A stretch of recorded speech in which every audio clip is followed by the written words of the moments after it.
Have you ever had a conversation and wondered if the other person even heard you? That's what it feels like to communicate without feedback, one-sided and totally uncertain. Feedback is the heartbeat of great communication. It's what sparks growth, creates clarity, and builds trust. In short, it's how we connect, improve, and truly get better, both at work and in our personal lives. Today, we're re-diving into why feedback is so essential and how you can use it to unlock your full potential. So, what exactly is feedback? It's a powerful communication tool that highlights our strengths and shows us where we can improve. It can be a formal performance review or just a quick casual chat.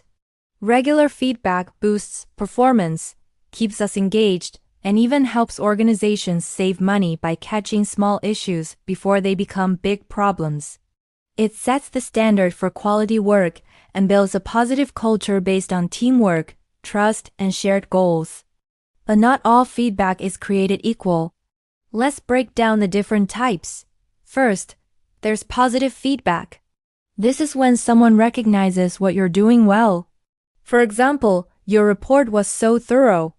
It really helped clarify our project's direction. This kind of feedback is a huge motivator and encourages you to keep up the great work. Then we have constructive feedback. This is all about improvement. It points out what could be better, but in a supportive way. Think of it like this. Your presentation was really clear, but adding a few visuals could make it even more engaging for the audience. It's specific and gives you a clear path forward. On the flip side, there's negative or destructive feedback. This just focuses on faults without offering any solutions. An example would be, your report was poorly done and missed the mark. This can really hurt confidence and morale, and it's not helpful at all. Finally, there's coaching feedback. This is a collaborative approach where someone helps you identify challenges and come up with your own solutions. For instance, you're improving so quickly. Let's focus on refining your communication skills next to really strengthen your impact. It's supportive and focused on long-term growth. Now, let's get into the key reasons why feedback is a game changer. First, it helps you identify areas for improvement. We all have blind spots, right? Things we don't see about ourselves. Structure feedback like a one-on-one review gives you actionable insights to help you refine your skills and boost your performance. It's like having a roadmap showing you exactly where you need to focus your energy. But feedback isn't just about fixing what's broken. It's also crucial for understanding your successes. When you know what you're doing right, you can do more of it. Recognizing your achievements reinforces those positive behaviors and helps you maintain a high level of performance. It's about building on your strengths, not just correcting your weaknesses. This allows you and your team to replicate what works and achieve even more. Feedback is also essential for building strong relationships, especially with customers and team members. When you actively ask for and act on feedback, you're sending a clear message. Your opinion matters to me. This simple act fosters trust, loyalty, and creates long-term partnerships. When people see that their input leads to real change, they become more engaged and satisfied. It turns a one-way street into a collaborative dialogue. A consistent feedback loop creates a culture of continuous learning. Organizations that regularly gather and implement feedback stay adaptable, innovative, and ahead of the curve. This mindset encourages everyone to keep growing and evolving. In a world that's always changing, a commitment to learning is what drives long-term success for both individuals and the companies they work for. It keeps everyone sharp and ready for what's next. And of course, great feedback is a powerful motivator. When it's delivered constructively, it inspires people to reach their full potential.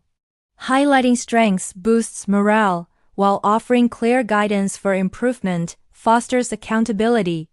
It makes team members feel valued and supported, which naturally inspires them to deliver their best work. It's about empowering people to own their growth and contribute to the team's success. So, how do you go about asking for feedback? It shows you're open to growth, but there's a right way to do it. First, be specific. Instead of asking, "How am I doing?" Try, could you give me some feedback on how I handled that client meeting? Second, choose the right person, someone whose opinion you trust and who can offer constructive input. Ask for feedback regularly, not just during annual reviews. And when you receive it, listen with an open mind. Avoid getting defensive and always thank the person for their honesty and time. Receiving feedback is one thing, but acting on it is where the real magic happens. First, take a moment to evaluate the feedback objectively. What are the key takeaways? Then, prioritize the areas that need the most attention. You can't fix everything at once. Create a realistic action plan with measurable goals.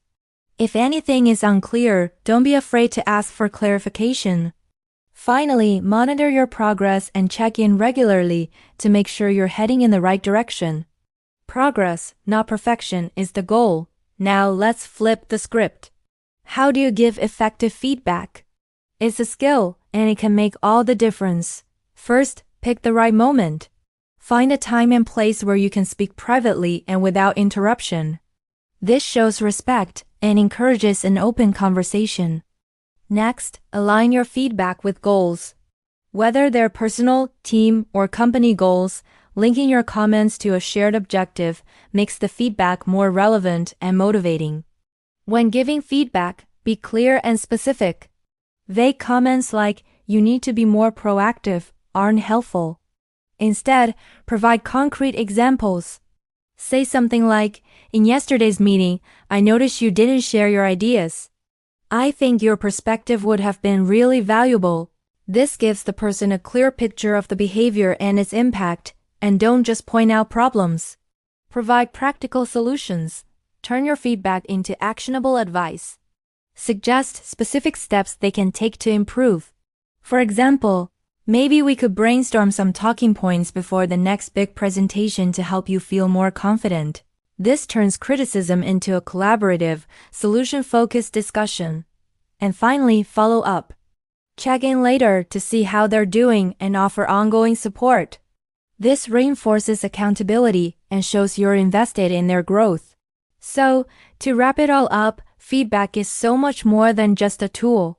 It's the backbone of meaningful communication. It keeps our conversations clear, builds deep trust, and drives both personal and team growth. Whether you're giving it or receiving it, feedback opens the door to better understanding and stronger relationships. By making it a regular practice, you can turn simple exchanges into powerful moments of connection, learning, and progress for everyone involved. Thank you so much for watching. If you found this video helpful, please give it a thumbs up. And don't forget to subscribe for more content on personal and professional development. We'd love to have you in our community. See you in the next video.